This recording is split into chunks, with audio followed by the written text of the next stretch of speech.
د سترګو حفاظت به وکړي الله به یې د ګناهونو نه بچ کړي او ژوند به دې خوشحاله شي او پراخه به شي ډېر انسانان چې په ګناهونو کې اخته شوي دي نو بنیادي وجه د سترګې دي څه دي د سترګې دي دې سترګو باندې دې وګوري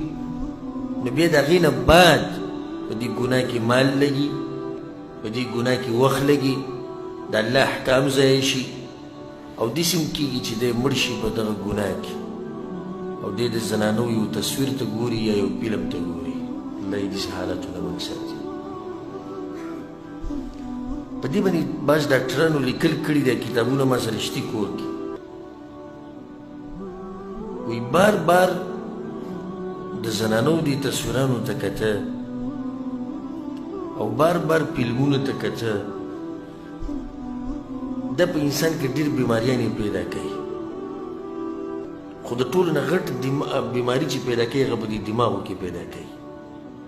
او هغه داسې چې دا دماغ نشه شي په دې شینو باندې چې ته یې ګورې نو څو پورې چې دوله دا نشه نه وي ورکړي نو طبیعت به دې ګډوډي او په دې خبره کې ګوره ښه ژور سوچ وکړې ښه کم سړی چې چرس هیروین ولیاذ بالله چې نور نشې کوي چې څو پورې دا نشه نه یې کړي دته سکون ملوي نه یو کس عادت دی د جنکو سره په غلطو رابطو غلط تصویران لغړ فلمونه فحش تصویران سندرې غزلې او واخواتها دې بیا ډېر اقسام دي که دغه ټول وروڼه خویندې ښه په دې چې عادت شوې د کعبې پر رب دته قسم خورم چې څو پورې دې کتلي نه خوب به نه درځي اوس زه ګورې څوک راښکاره کول نه غواړم خو انشاءالله زما په تاسو باندې ټولو باندې ښه ګمان دی چې په موږ کې به داسې څوک نه وي چې په دې ګناه کې اخته وي خو که څوک پکې اخته وي نو اوس به ځان له جواب ورکړی چې او بلکل دغه شان ده ما ته به داسې ویلي خو په زړه کې به یې ویلي چې او دغه شان ده څنګه چې ته ووایي چې دا خو نشه ده موږ یې تباه کړي یو د ښځې نه د مور پلار نه د بچو نه جدا کړي یو موږ د هر څه پرېږده دا به راته م ووایي د الله نه یې جدا کړی یم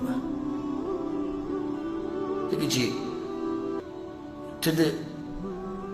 فحش تصویرانو ویډیوګانو سره چې عادت شوې که نه د الله دې کورونو ته بیا نشي راتلی که رام شي یو 2 رکعته مونځ 4 رکعته مونځ به وکړه ډز ډز ډز ډز او بیا به تختې ځي به زر مانځه کې لذت نه وي ځکه زه درته دا ووایم په ما پسې یو عربی راغلی و مصری و په روجه کې ما سره میلاو شو و एकदम په ژړا شو اوسم په ژړا شو بیا ما په دې ملا باندې وټپو ما ورته ویل جاړه مور وروره څه مسله ده ما ته یې بیان کړه وایي زه د فحش تصویرانو په دې مسله کې اخته یم او په دې ویډیوګانو کې ما یې توبه تې وباسه که نه وایي 4 پیرې مې توبه ویستې ده کمپیوټر یې مې ماتې کړي دي موبایل یې مې ماتې کړي دي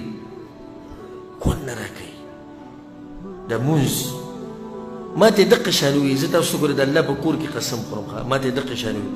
وی یا شیخ په الله راته قسم خورم تا پسې شاته په دې جومات کې په منځه کې ولاړم او د جنکو تصویران مې په دماغو کې وړېدو راوړېدو زه څه وکړمه زه دلته ولاړ په جومات کې یم او یم د جنکو سره ولاړ په جومات کې یم او یم د انډیا د فلم سره ولاړ په جومات کې یم او ژوند تېروم د ډم سره